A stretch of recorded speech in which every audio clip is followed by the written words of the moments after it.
section.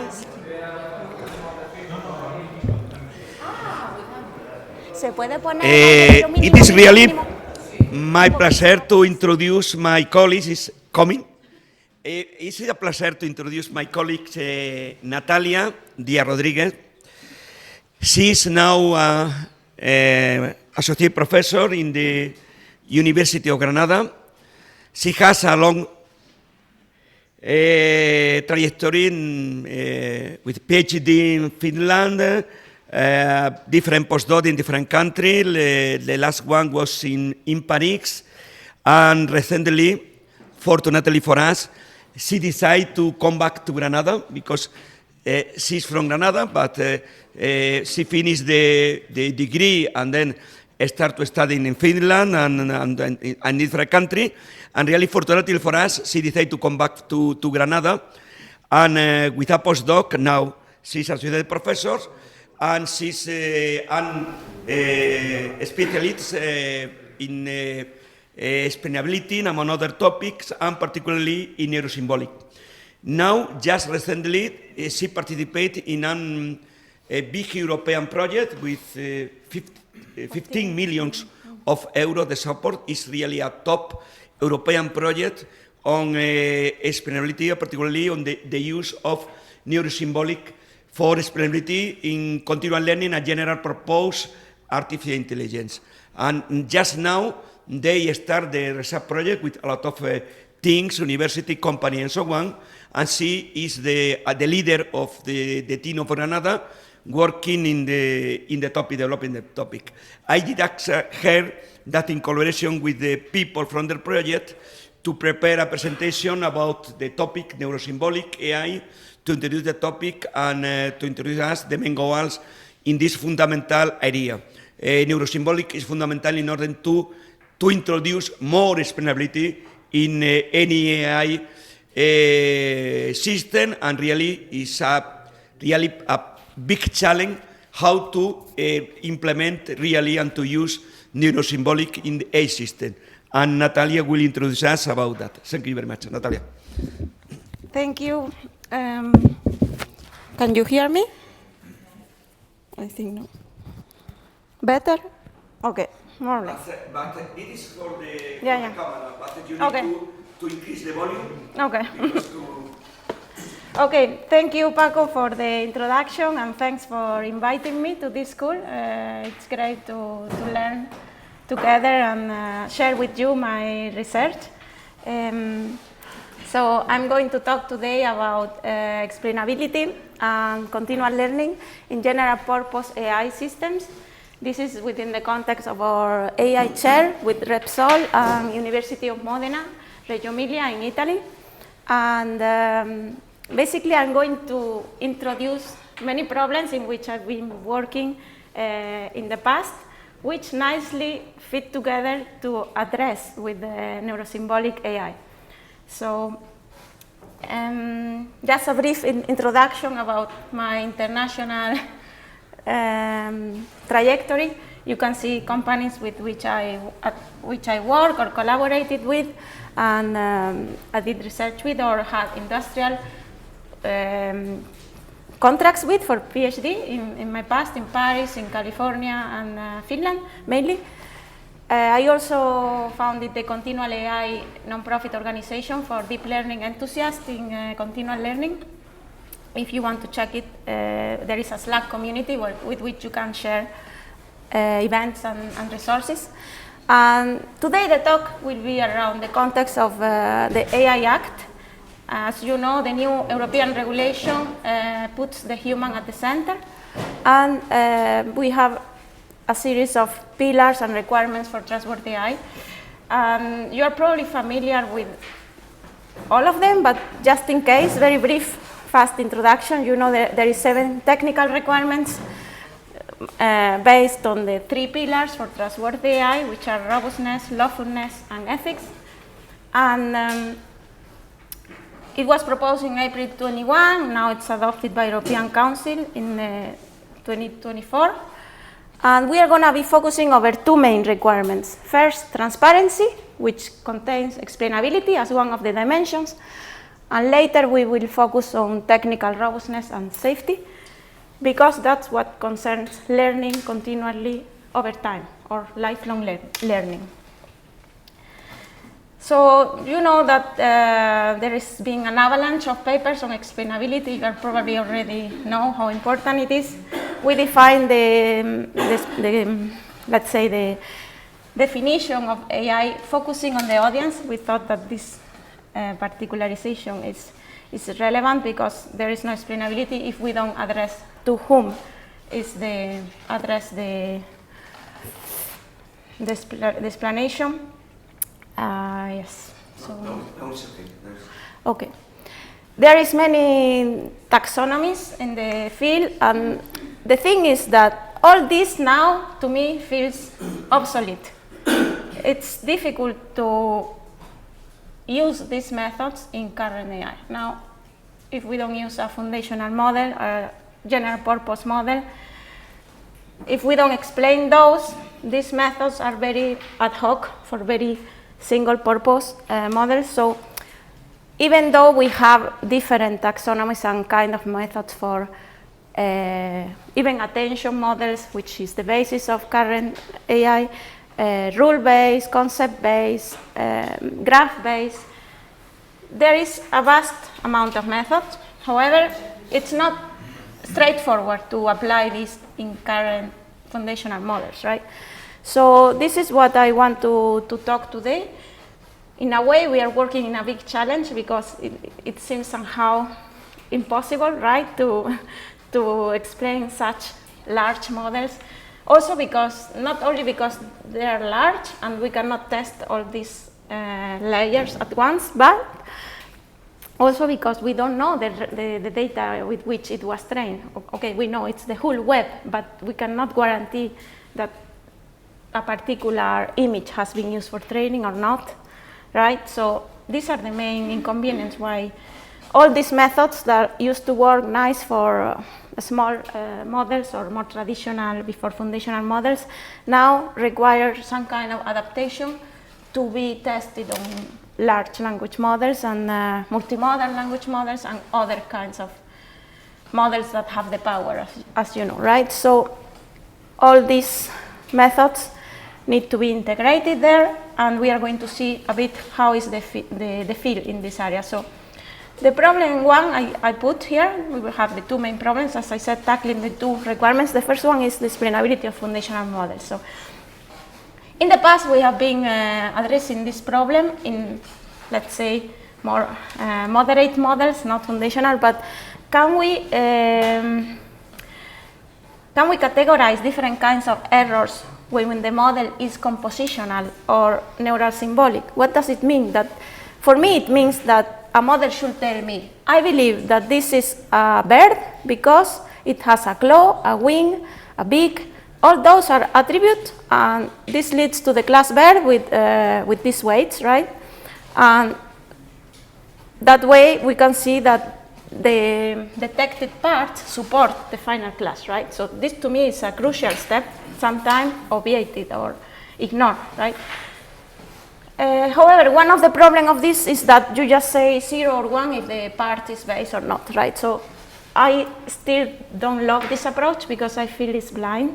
We cannot, let's say, the best models are best at detecting this pattern features, right? But not verbalizing this into concepts. So once we get this attribute, it's kind of blind. Another way, let's say, we could have also a multimodal model, right? But the thing is that how can we test that the explanation is right if we normally don't have ground truth labels, right? Or how could we represent an explanation from an expert?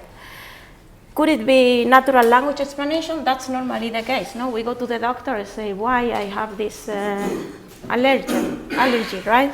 Or could it be a list of features or a list of value features pairs? Sure, but what's the best way to represent it? So I believe that knowledge graphs are a good way. Why do I think so? So actually, I'm not the only one thinking this. There was a whole DAX tool seminar in Germany last summer. You can see here participants called actual neurosymbolic AI combining deep learning and knowledge graphs. So in the past decade, because both deep learning and knowledge graph have evolved a lot, and we have more scalable methods, they have quickly become a major paradigm for the creation, extraction, integration, representation, and visualization of data. So even though at first they were not so scalable, right now with the compute power we have, they are a very good way to represent formal knowledge, right? They can be a simpler way to have an ontology, more advanced, less advanced, and at the end they improve the explainability, robustness. They can incorporate mechanisms for causal analysis because they represent variables that we humans more easily understand, and therefore there are needs to bridge the gap between the advance in deep learning techniques and this more symbolic formalism. Of course, there are more symbolic methods, but this is one, right, that I believe can be vectorized and can be we can learn the embeddings, right, and there are many applications. So what is a knowledge graph? So here you have an example of the Monumai knowledge graph where you can have the expert, we can ask the art historian to represent the styles of Renaissance, Hispanic Muslim, Gothic, Baroque. You see, for instance, in Hispanic Muslim, the horseshoe arch, the flat arch. There are some things, architectural styles that are shared by two different styles, right? So this is a way in which we can express knowledge from experts. So we use this use case of taking a picture of a facade and predicting the style to propose an explainable neurosymbolic methodology to correct or align the explanation of the expert, which is here, which thanks to a knowledge graph allow us to correct the explanation of the model. In this case we use SHAP, and we compute a X-loss function, in this case with SHAP, in which we penalize the model if the explanation is not coinciding with the explanation of the expert, right? And this way, the feedback can be integrated and improved. We can also use ontologies to describe scenes, and this has been used in a robot that acts as a tour guide in Sevilla, in the Alcázar. Or we can also use embeddings of knowledge graphs.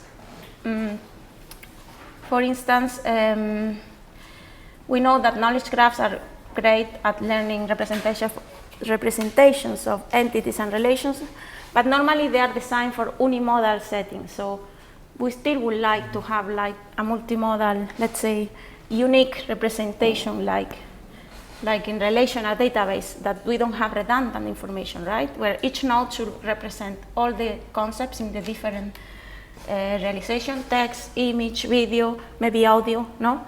If we want to represent disease, for instance. So in this paper, for instance, they take the visual language models to align diverse modalities in a common embedding. And this is thanks to knowledge graphs that improve and make more robust, actually, the reasoning. This is an example of the knowledge graph they tested with. It's a fine arts data set where you may have data sometimes in image form, others in like where is located this art, is located in the MoMA Museum, New York, or from which school is this artist, Pablo Picasso, is member of the school of Henri Matisse, etc. And thanks to this, we can integrate, pre-train visual language representations to map missing modalities. So we may have a representation in text, maybe from a library or some documentation, but this is not aligned always. So these vision language models pre-trained with vision image pairs can help enriching this let's say this multimodal representation. There is also the line of mechanistic interpretability, very hot now in the aims of explaining these foundational models. You may see a beginner's roadmap to mechanistic interpretability. You may have different methods to interpret the circuits, localizing nodes and edges of a circuit, again mapping to a graph. And you may have questions to visualize, let's say, with sparse autoencoders, we will see after. And you may ask questions such as, does the activation pattern encode feature X? It's very, let's say, you inspect the circuits of the network. But as you can imagine, the model is complex and you cannot always test all possible logics or all possible paths. And, but yeah, they are based on linear algebra methods, and it's a line of work quite hot. You may check this practical review paper on some of these models. There is also an interesting blog from Anthropic where they show composition versus superposition, and they have some nice metrics in order to isolate, let's say, when a concept is encoded in several neurons, like in the human brain, where there is redundancy, and also measuring monosemanticity versus polysemanticity of neurons, which is kind of in conflict. We want in explainability one neuron, one concept, but this is not always the case, right? So if you want to read more, there are a lot of material here. But we will be focusing on concept-based explanation. Why? Because I think that all the methods that are there still are very based on pixels or words, or let's say difficult to control by humans, right? If a pixel changes or a word changes, does it really change the explanation? This field of human level explainability, let's say that the common theme to all these methods that you can see on this survey, ECM computer survey, concept-based explainable AI, the common thing is that the concept should be easily understood by humans, right? Normally we will have some extraction of concepts in the middle and then some prediction of a final class. Normally we have this separation of classes. The problem is that these concepts are not linearly separable, right? The concept like having stripes, not stripe, they may be shared by different animals, for instance. So things get more complicated. The Platonic ideal would be something like we will have a knowledge graph and we can map the concept to the image, to the text, and unify all. Let's say the same concept could be rendered, right, in different modalities. However, there are few models. I haven't seen a complete satisfying model that does all this.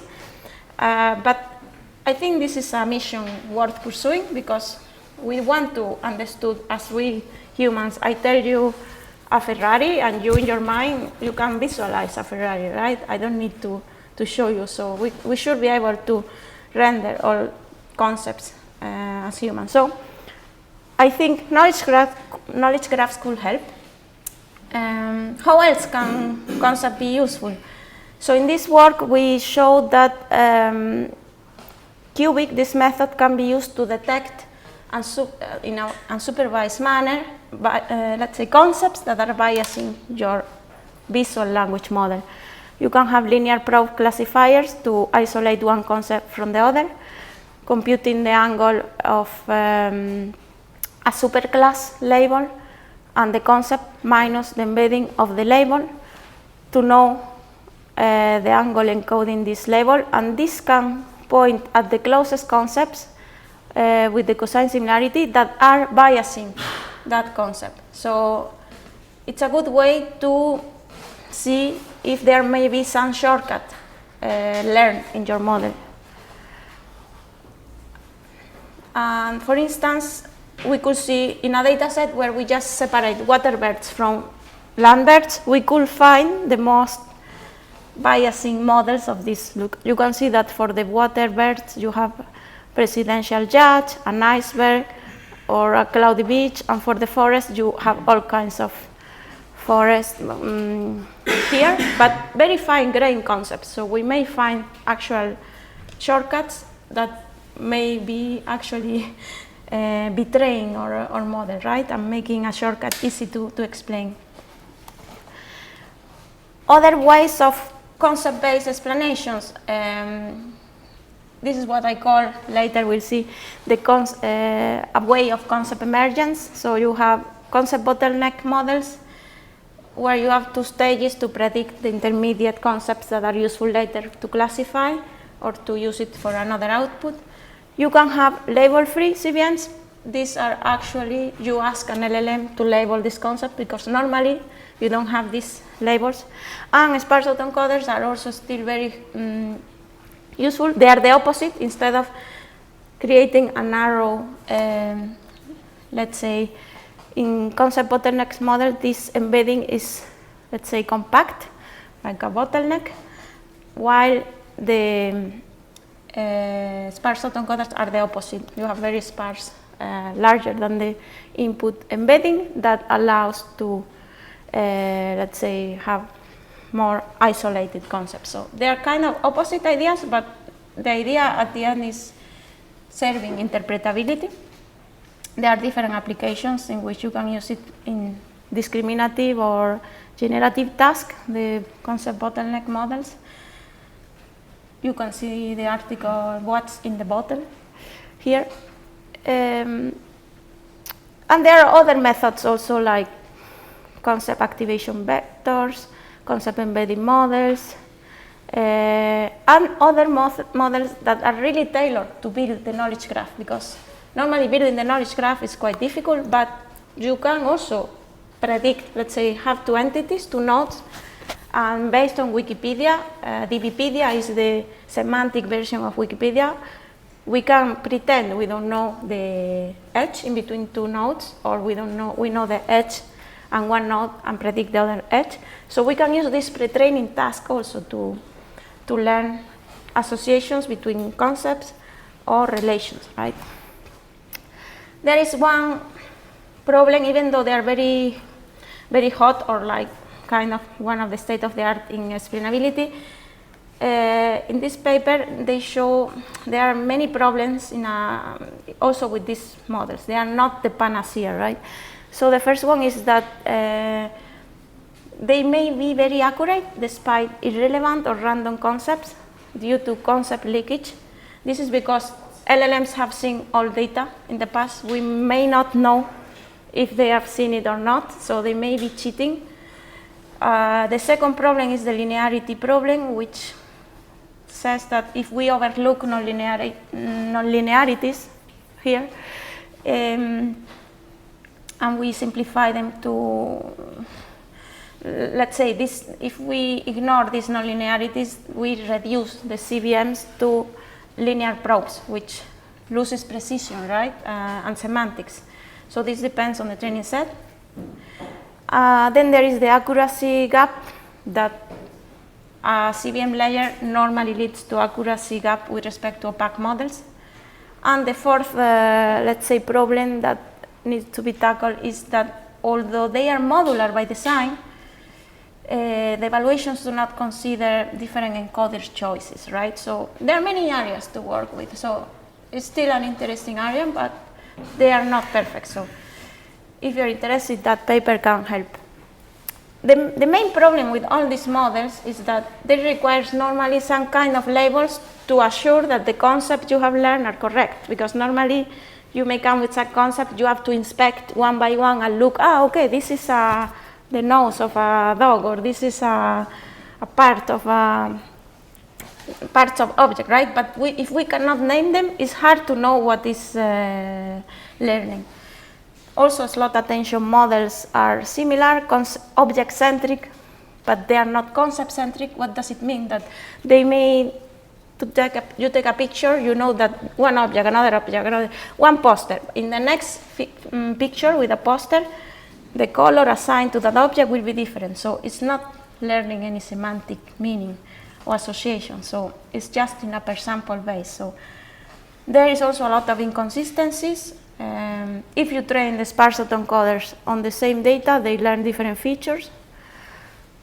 So just changing the random seed, maybe it's normal, but I don't think it's a useful method if this happens, because for me it's not trustworthy. Like if I change the random seed and the features are not reproducible, I don't think we should be satisfied with that. They could also learn the same features, but they are kind of finicky. So what benchmarks can be used to test multimodality and to assure this coherence in these models? So there are some benchmarks here. You can see this benchmark measures cross-modal inconsistencies. You may have one representation aligning with another that they are very close, because it's the close you get. They are trained with the nearest neighbor objectives, but they may be completely different. In text, the concept in text and the concept in image may be completely different. There is also, for instance, in video LLMs, you can track, let's say, in a video which parts are important, or how informative is this in terms of human concepts. So you can map the flow and see on which layers of the LLM, when does the black cat appear in the video. You can say at the beginning, at the end, in the middle. So you may try to track when these neurons activate to learn about the position, right? But methods like this shouldn't be alone. It should include some kind of concept-based explanations, right? This is still very broad and loose, making these questions. And I advocate that we need still to integrate this concept-based explanation in all these larger models, as well as symbol emergence that I'm going to show now. I also think that the explanation, if they cannot be argued and reasoned, I don't think they are fully satisfying, right? So here you can see some of the models. For instance, they show that when you tell the model, let's think step by step, the model performs better. But what is triggering that? Let's say that there are many obscure questions that we should still study. We can also see that the reasoning abilities are inconsistent. They may improve easily by just asking this special request or thinking mode, but for instance, changing variable names of Jose for Paco, we change the problem and the answer is completely different. So it means the model is not reasoning, it's just memorizing, or maybe saw the problem in the past and just knows the answer, so they are not trustworthy. We also saw that coding up a solution to answer abstract thinking or abstract problems can help. So if you ask to write a program to solve the problem, it also helps. These two papers show a bit these limitations on reasoning. I have a PhD student working on this and how the system 1, system 2 thinking from neuroscience could somehow balance between this fast thinking and slow thinking. In terms of reasoning also, we have submitted just recently, a few days, a new benchmark for sign language translation and understanding, where we realized that the models, we ask how good are LLMs at translating sign language. And we realized they are pretty bad. Like, actually, if you send a video for multimodal or video LLMs, they can do a very good translation, like the Bleu Rouge machine translation metrics are quite high. But if you ask them something like this, in the video of signing language, the woman may be saying during the day in the south and in the center, sometimes dense fog patches, because it's a data set of the weather. It may translate wrong, and then you ask which weather phenomenon is mentioned. So it's dense fog patches. So you may realize that this question, or like at what time of the day is it raining, right? It actually doesn't understand it. So it does the translation good, but then if you ask what it saw, it doesn't know. So this is a bit puzzling. And so we created a benchmark of these two data sets to, in a way, assess this reasoning and thinking and understanding. Let's say we call it sign language understanding of models. There is some tools for LLMs. Actually, I found two that are maybe you know more, and we can talk about them. This one is Neuronpedia, but you may see here concepts highlighted of important ones for a given task, different activations in layers for GEMA too. However, this is a proprietary system, you cannot dig inside. And then related with mechanistic interpretability, we have semantic lens, which is another tool from the Explainable AI group in Berlin, which is quite nice in terms of interactivity. You can search for a concept given a data set and given a multimodal model, like a visual language model.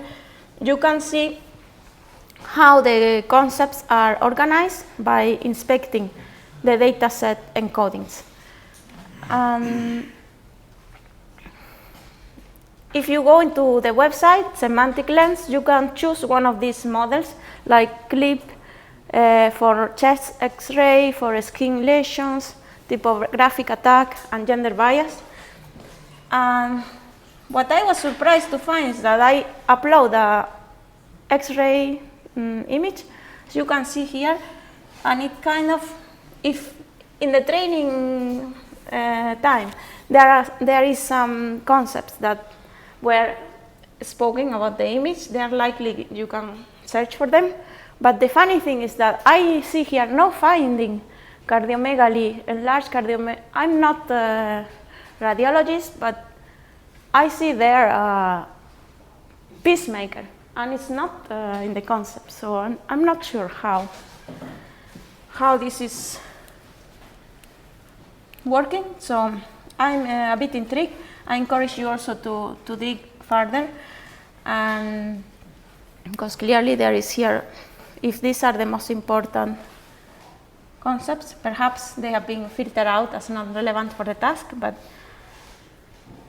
And what if we don't have the name for a shortcut learn? What if there is a new cancer or a new tumor developing? I would like the model to tell me there is a new concept for which you don't have data, that you probably should look at this. So I think real models are not ready for this, and this is what motivates the symbol emergence problem that I will talk about soon. Okay, other ways to extend the vocabulary. So this is what we want. We want the model to tell me, hey, I found a new concept that I don't have a name for it, but it's relevant. Perhaps it's a shortcut, perhaps it's another kind of another concept, but I want it to explain it to me in concepts, in terms of concepts that I can understand.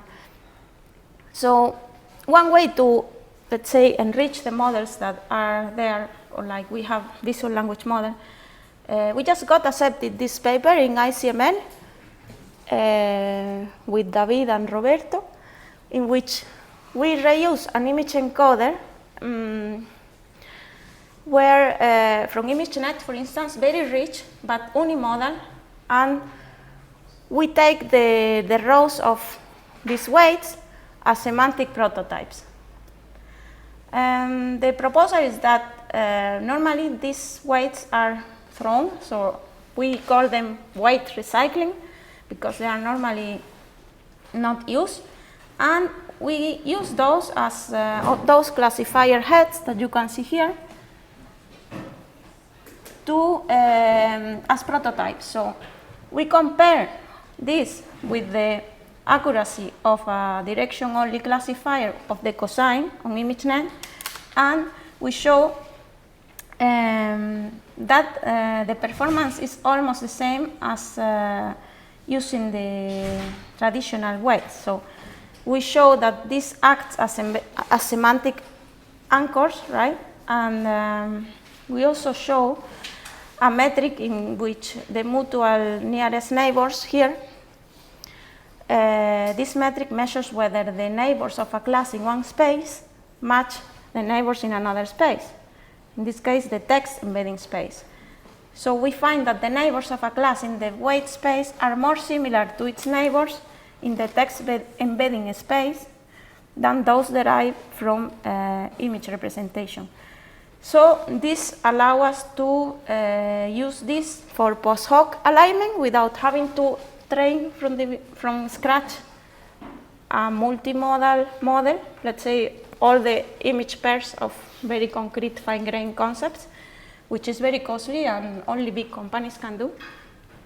And we can also use it for data augmentation of image text pairs, because normally we have here the image text representation pairs, but we may have another domain that is much richer, for instance, medical domain, no? So we may use a smaller model trained before and just merge these classification heads, use them as semantic prototypes. And this we show with multiple experiments that is beneficial. So yeah, okay, we saw a bit the problems on explainability. Now, other problem is continual learning in foundational models. This is related to requirement 2, as I said. And you know there is forgetting in pre-trained models, there is horizontal continuity, vertical continuity. There are many models that you can look in this survey for addressing this. They are also being adapted to the foundational model fields. There are different definitions of how these settings should be evaluated. There is parameter efficient fine-tuning, like LoRa, different test time adaptations in order to avoid retraining from scratch. And also, model steering is a different way to kind of readapt your model to a given domain.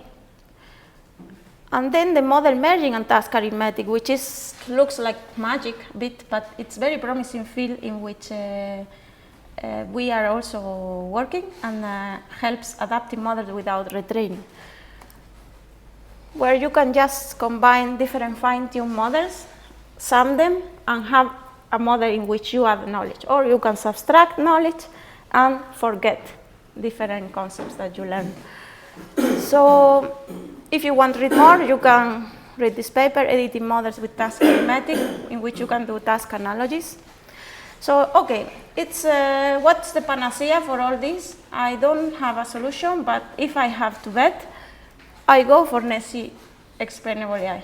Let's say the neurosymbolic AI generically has a lot of power to have the best of both worlds if we want to keep somehow explainability and performance. I don't know other technique that could help us more, but tell me if you know.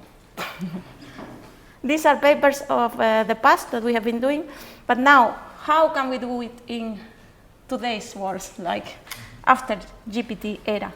So we wrote in this retreat in Germany. It's a castle in the middle of the forest, very nice. You live together 1 week.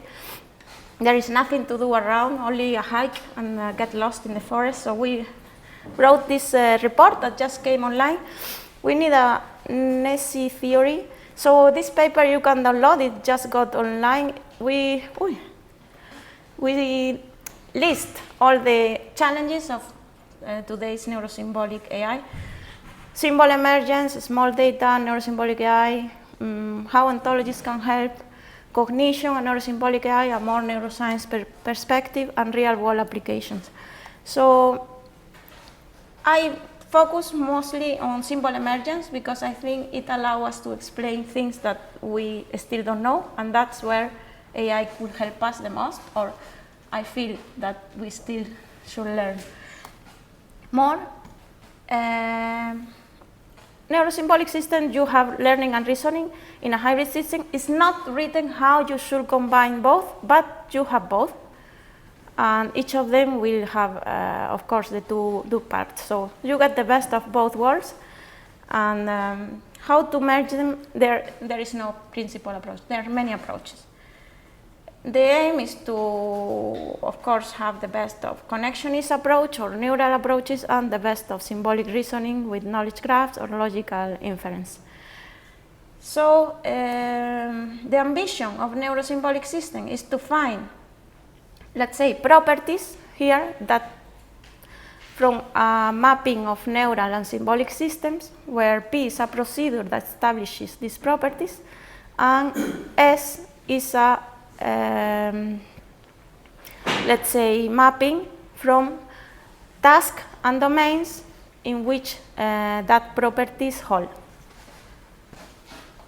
So how to verbalize new knowledge learned when we have no name for it, or no concepts, symbols to label it?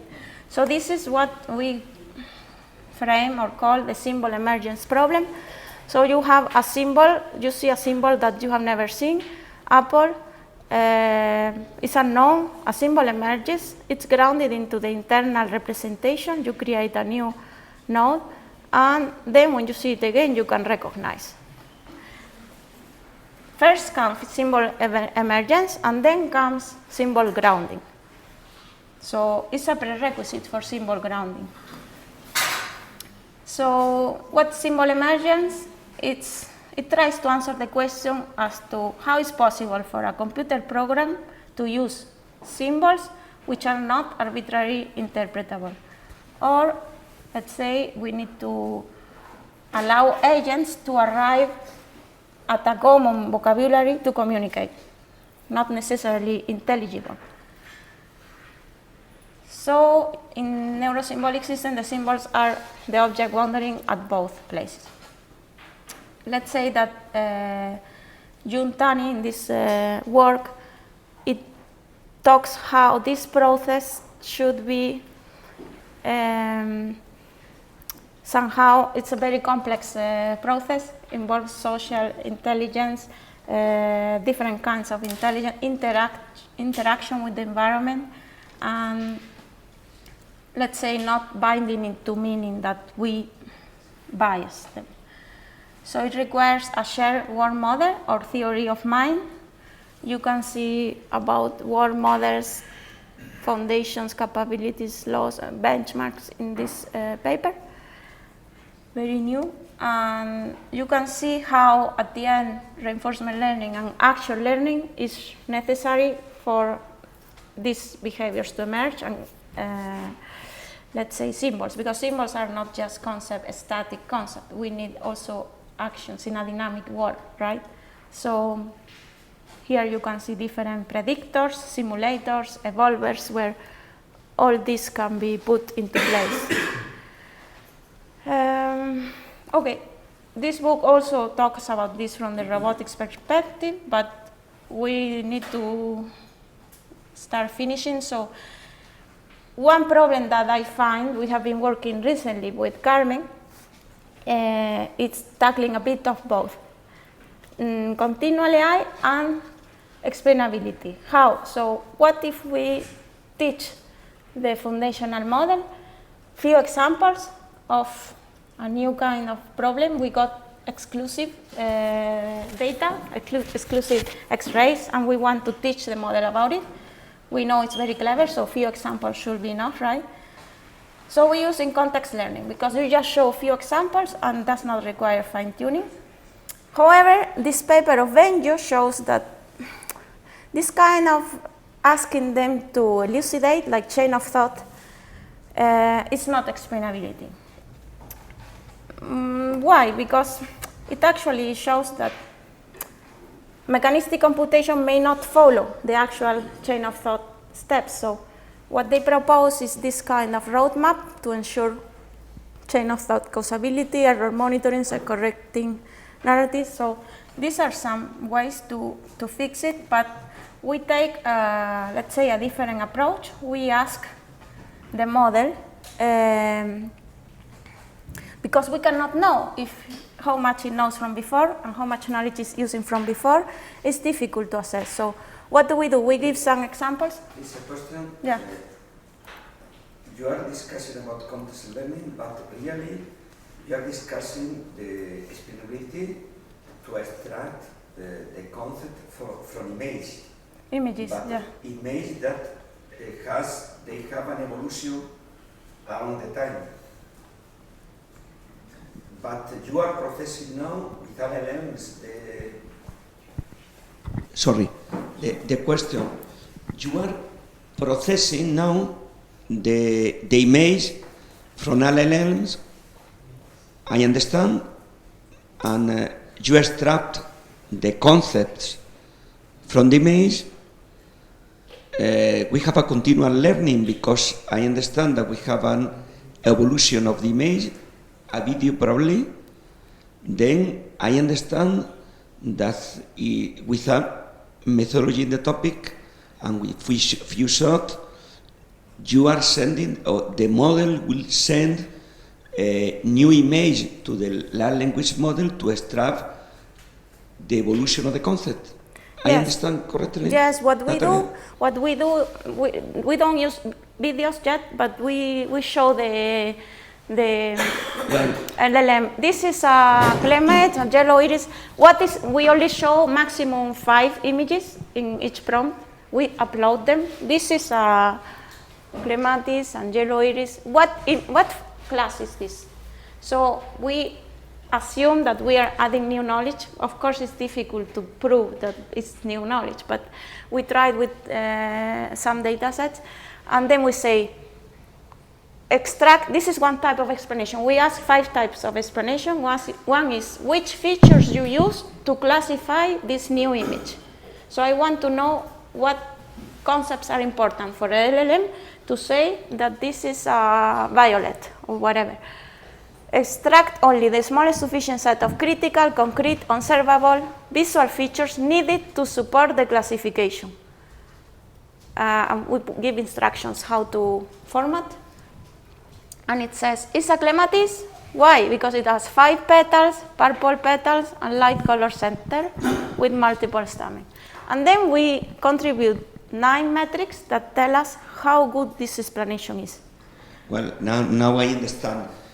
You have new image in the future. It's not a video, but you have new image in the same context, but with quite different information, and you need the connection with neurosymbolic or with the concepts, graph theory concepts, and try to have a neurosymbolic approach to conserve or to have the more important information in order to maintain the information about that. So far we are just asking the model to see how it thinks. We don't have a neurosymbolic approach here yet, but that's next you steps. Only have now, yes, you introduce the image and you extract with the prompt engineering, you extract the feature associated to the image. And you try to get information for the new image according to the previous information in the same context. In the same context, in the same prompt, yes. The same prompt, now with future, without the neurosymbolic. Yeah, next will be with next neurosymbolic. Next step will be to include the neurosymbolic in order to connect. Yeah, maybe next we can add a knowledge graph to say this is how the taxonomy of flowers works, or this is what makes different flower from another. So far we want to know in what state the models are, how good they are without giving additional information. That's why it's few contexts. And we define different metrics like textual groundedness, hallucination-free, concept counting, comprehensibility, conciseness, specificity. We define all this and see that actually we ask a LLM as a judge to correct or evaluate the first LLM. And what we find is that explaining is genuinely harder than predicting alone.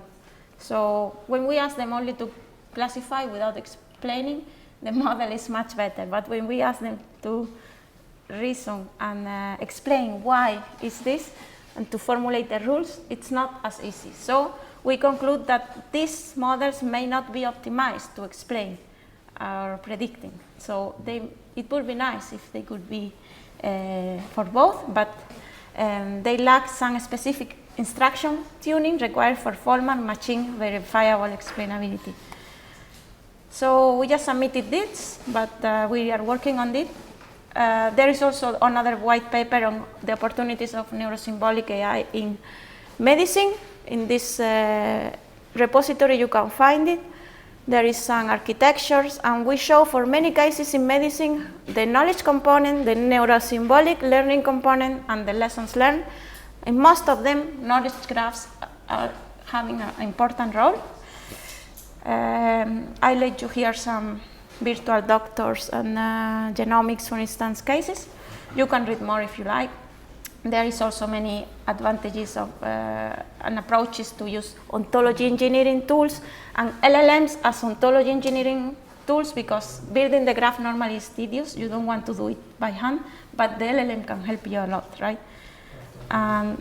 We can see also in context learning here enables multimodal LLMs to classify cancer pathology.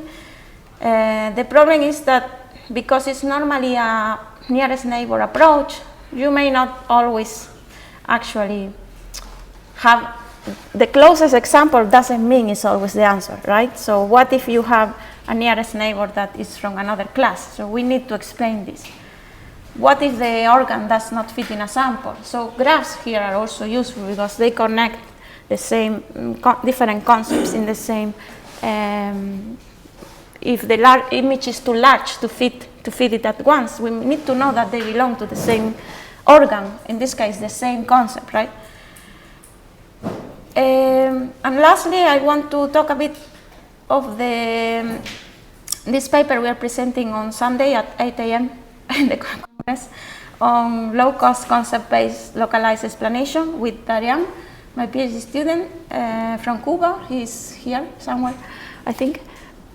So we show that all the visual language models align images and text, but for instance, grounding Dino detects new categories based on a text prompt. But you need to tell what to look for. What if we don't know what we're looking for? We just want to know new concepts or weird concepts that may be biasing. For instance, some segments without naming, but it doesn't tell you the naming or what is. It doesn't understand what is segmenting, right? So you always need to know the concept that you want to segment and to localize. And the problem is that we not always know the concept we are searching for if we want to debug or audit the model. So we propose a closed concept naming pipeline in which we ask LLMs to help us naming the segmented concepts. If the list of concepts is too large, because the concept normally gets short, we may find it thanks to similarity, cosine similarity, or asking the models. And we find that for class level this works fine, but for part levels it's not so much. Anyway, I will stop here because I leave here some. You can search more in the slides. I will share there in the folder, by the way, new models that should help us building these more actionable foundational models. I leave you some references of this in which you can get ideas on these topics of research. I thank my co-authors and the DAX tool workshop seminar, my PhD students, international ones visiting and not visiting. And if you like these topics, consider applying to this European project that we just got. But now it got delayed to September because things are slow in the European Union. So it will start in September, so consider applying. Thank you very much.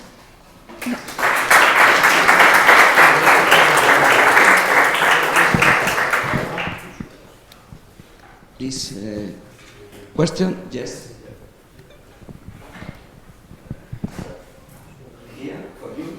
You first, and later, yes, you start. Coming here, and you use the microphone the second round, please.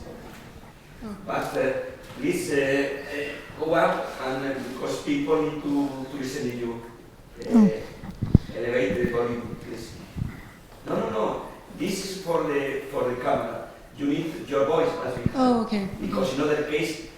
people don't listen to you in the room. Thank you for the talk. And I just wanted to make sure if I understood this correctly, if they're... Stand up. Oh, Yes, but you need to elevate the voice, because in other case, people in the room don't listen to you. Okay. Is it better now? You must elevate the voice. Okay. I just wanted to make sure if I understood it correctly, if you can use knowledge graphs as a way to verify the output of a large language model. So if it, let's say if it says someone has diabetes because of XYZ reasons, then you try to trace back in a knowledge graph. And if I understood it correctly, if you can also train language models with knowledge graphs, so that causal knowledge is sort of embedded in the weights? That's right. Okay. There are many ways in which you can add salt. Okay. Nice. Yes. And is there a way then, once the model gives an answer, is there a way that you can trace back to that training piece of data, which maybe was a node, an edge, some... I think you could if you have access to the training data. The problem Okay. is that we normally don't have it, but maybe in context learning, if we isolate well what we give the model from what the model already has before, which is, I think, the hardest, we could, right? But that's the idea. I mean, I'm very interested in this line, because I think we need to verify this, where the explanation fails and where the reasoning steps breaks. And if the model doesn't know step by step, like a logic reasoner, I like to think on ontology reasoners, because they simplify, and with abstract reasoning you can see if this is valid. You could verify on the back. But of course, making something scalable with both sides is it's hot topic, and there are many things going on, but it's an active line of work. We will be working on this on the project. So. Because I imagine if you use a knowledge graph to then verify the information given by a large language model, I was thinking that maybe you're verifying the factuality, but not actually finding the reasoning inside the... Yeah, that's why we need both, right? Yeah. Some kind of, they can act as ground truth, synthesizing knowledge and multimodal aligned model, let's say information, knowledge. But the reasoning is also important. And most of models break at some of those things. They don't do everything. Yeah. So it's difficult. A lot of things to do. Yeah. Well, thank you. Thank you.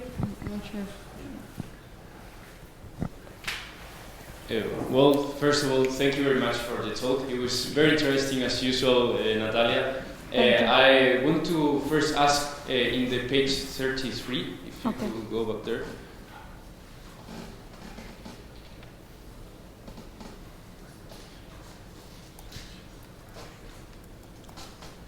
Okay. Yeah. No, 33, no, sorry. 17, sorry. That was a question. 17 or 70? 17. Okay. Sorry. Yeah, there. So basically, if I didn't understand wrong, Monumai, it's like a classification model for monuments, right? But it's a data set, Monumai, and an app also. Okay. But the question is, if you have a classifier for images and you want to relate it somehow with a knowledge graph, how would you proceed? Because if I don't remember wrong, in the next page you have like everything for the classifier and the object detection. Like, how does it really work? You have an object detection algorithm and then you classify, or? Yes. So you have, in this methodology we call it XNESIL. You have two main components. The neural is NESI, no? Because the neural processing is some deep neural network, can be the detector of parts of arc, Muslim arc, for instance, no? All the parts are detected, and then you have a classifier. So both of them can be the black box, the deep components, right? But it's compositional. First you do the parts, detect it, and then you classify based on the detected parts. You have a loss, neural loss function, and then the symbolic processing, the C of NESI, is the knowledge graph in this case, that you have the explanation from the art historian. Let's say it's the ground truth. In this case, because it's quite simple, we only have 2 levels of hierarchies, the architectural style class and the, let's say, the styles, and then the architectural part. So if the explanation, you ask an explainable AI model, for instance, Sharp, explain me why you think this is Hispanic Muslim. You take this picture. You say, why is Hispanic Muslim? The model may say with Sharp, love arc, horseshoe arc, it's because of these things, right? So if we compare the graph explaining the model from the model with the graph explaining the model from the art historian. If there is an edge where it shouldn't be, or there is a node where it shouldn't be, we penalize the model. And this, we call it Sharp attribution graph. If the graph of one explanation and the other are not the same, each different graph, let's say an edge or node, it's penalized, and this is the explainably informed training procedure. We call it Sharp backprop, because in this case we use Sharp, but you could use any other thing. Then we improve the model. So this results that the more explainable the model is, let's say the more aligned the 2 explanations are, the more performant the model is. I have 2 follow-up questions. So first, comparing to a traditional GradCam method or line or something like that, is it way more costly? Yeah, the part, it's not super efficient indeed, because you need to compute all the labels and all the detection, then classification. It would be ideal if you would do all at once.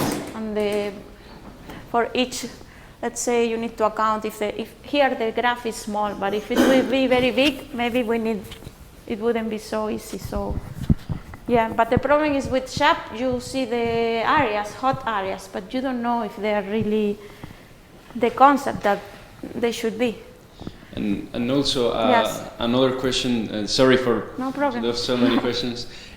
What happens when the taxonomy is not enough and you are out of distribution? Yes, that's why we need the symbol emergence. And we need to say, hey, I have seen a new architectural component that maybe this one, where it has, instead of 3 or 6 little arcs, it has 8, and I never seen it. I don't know what it is, but it looks like Muslim because it has also red stripes, or it has some. So I wanted to explain it to me in terms of concepts, and this is why I think symbol emergence is important. But it's basically out of distribution or class discovery, but I want it to be expressed in terms of concepts that we already know. Okay. Even though we don't have a name for it. So we may ask an LLM to name it, and maybe we can, if we have the exclusive time of a doctor, which is very busy, we can say, okay, filter me things that are close to a tumor, or ignore metallic tokens like in UCI or pacemakers. That's super This is cool. kind of the idea where I want to go. Yeah. Do you have more question? No. Okay, thanks. No, I have a question according your answer to Alfonso. It is very interesting. You say we have symbol emerging. Now I understand the importance of symbol emerging. But there are 2 possibilities. Symbol emerging because probably appear in different new images, but also we have the auto-distribution and symbol that is auto-distribution, and it may not be useful. Then you must design a methodology when you identify a symbol to include or not in the taxonomy, in the ontology. But I suppose you need to maintain an interaction with the expert. For example, this taxonomy was made by an expert in art And you need to maintain a continuous interaction with the experts that are responsible of the taxonomy in a specific area. Is correct, my interpretation? Yeah. We want to minimize the interaction, but when we are not sure, of course, the human in the loop is always there, confirming every update to the final knowledge graph, for sure. But if an LLM can help us decide, and an ontology could also help us decide, okay, this is just a new kind of Hispanic Muslim arc. It can have 6 or 8, but always an even number of arcs, no? So as long as the number of mini arcs are even, it's okay, for instance. So if an ontology can help us distinguish new specialization of really out of distribution things, but yeah, drawing the line and the threshold is difficult, I guess. Yes, really, it is very interesting because really, but do you think that in the future, can you use LLM even to analyze the threshold of the potential new object before to interact with the expert? Because you need to reduce or minimize the interaction with the expert. Exactly. It has sense. Then really you need to be sure that the emergent object or emergent concept has a high threshold, or it is over the high threshold before to propose to the expert to check the new concept to be included in taxonomy. You need a loop with the expert improving the taxonomy, the ontology, yes, appear new object. This as consequence of the continual learning process, because you are receiving new information in the near future. The continual learning process is correct. Yeah, that's where we want to go, and we want to use as much the foundational models to improve this. And that's why with Carmen we propose like 9 metrics for now. We left some metrics out, and I want to be. They were thinking it's too many metrics, but I said no. Every metric measures one thing, and because at the end the prompt engineering is the most important. So if we ask the LLM to have, for instance, local discriminativeness, we call it, because in a context you cannot see all the possible classes that the model is learning, and that's a problem because you only see in a prompt, right? So it's a bit of limiting, but as long as the rule doesn't separate one instance from one class, from one instance from another class, the explanation is not good. So I want explanations that are minimal, sufficient, necessary but not enough, necessary and sufficient to tell apart different classes. And by being very precise on this, we call it concept-based explanations, because there should still be nameable, and an LLM should still verbalize them, we will not be happy. And that's how we reduce this threshold, or we hope to do. It is very interesting. Well, to have the question, but before, please, Nuria sent all you the teams, the groups. Please check if you prefer any change. Juan and Nuria can try, but it is so difficult because they try to have a balance according to the preferences, distribution people from Granada, Abu Dhabi and other places, and they try to have an equilibrium with the preferences of all people.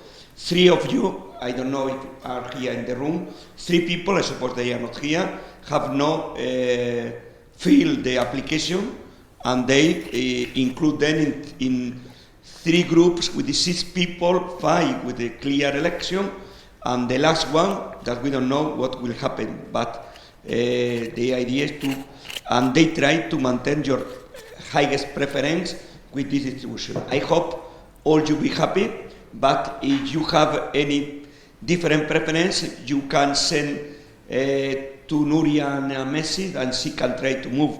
But it's so difficult because she needs to have the global equilibrium. Please check. Yes? Yes.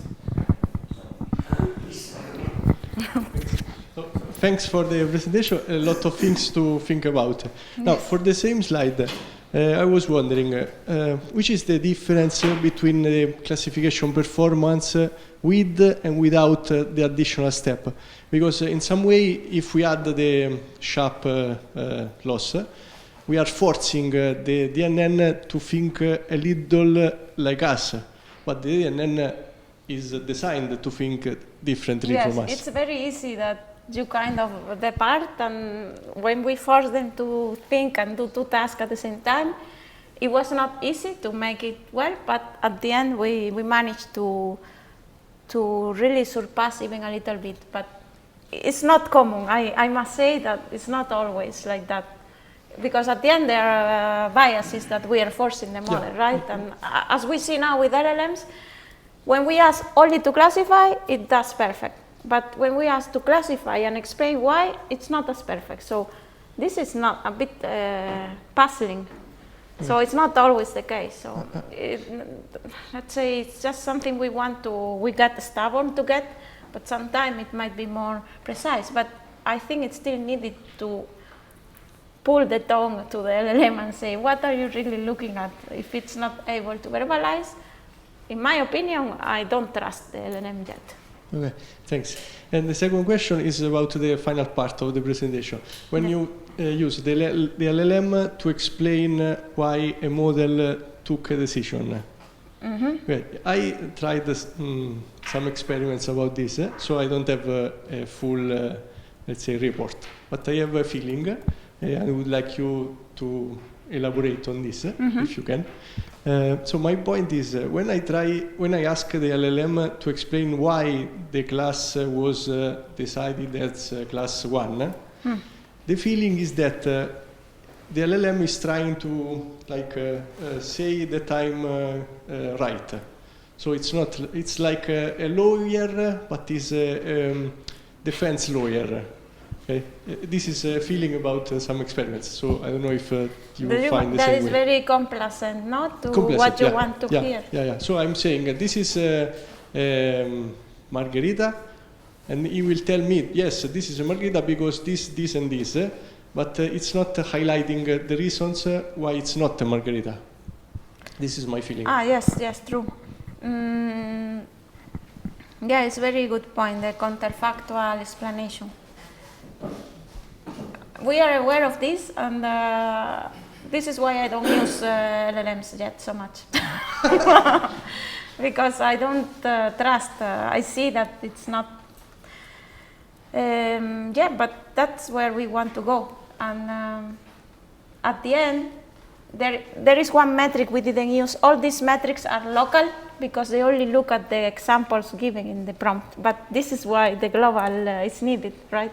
At the end, we need all the rules to be consistent in all the examples in. But this is a conundrum because if in a prompt, in context learning, you can only show you are limited by your context window. Normally, you don't have a space to teach all the possible class. So in the next prompt, by definition, the memory is erased, right? Because it's in context learning. So I don't know how to do, because in a way you want to teach it with few examples and kind of works, but you want it to distinguish from other classes. So it's a very good question. I'm also disturbed by it, but I think with the correct metrics we can let it prefer ones versus others and make it discriminate. So those would be the next experiments. We can talk more offline. Yes. Thank you. Okay, another question here, please. I was curious about the mechanistic interpretability slide. About the disambiguation of polysemanticity, what do you think that it's easier to do it on bigger models or on smaller models in terms of parameters, or there's no correlation between the number of parameters of a model and the capacity to disambiguate the concepts. I actually have a slide for you. Where was it? So there is some models that I think when they are smaller models, in context learning, okay, it's not maybe mechanistic. Mechanistic, I need to study further, but in terms of I don't know if that has an influence, honestly. But in context learning, they show that maybe I remove the larger the model is, kind of it gets more polluted. Like even if you give in context examples, no. We said if the model has too much knowledge, it's kind of biased or forcing to, like, it doesn't pay too much attention to your example. So, and if it's smaller, there was something like that we found. It should be in the slides. I don't remember where, or maybe I removed. So, but yeah, large and small, it's a bit difficult to measure. But yeah, there are weird things, like if they're optimized for reasoning or not reasoning, there are many things to study. Yes, I don't remember if I put it. Anyway, yes, this needs to be studied. It's not well understood, like many things.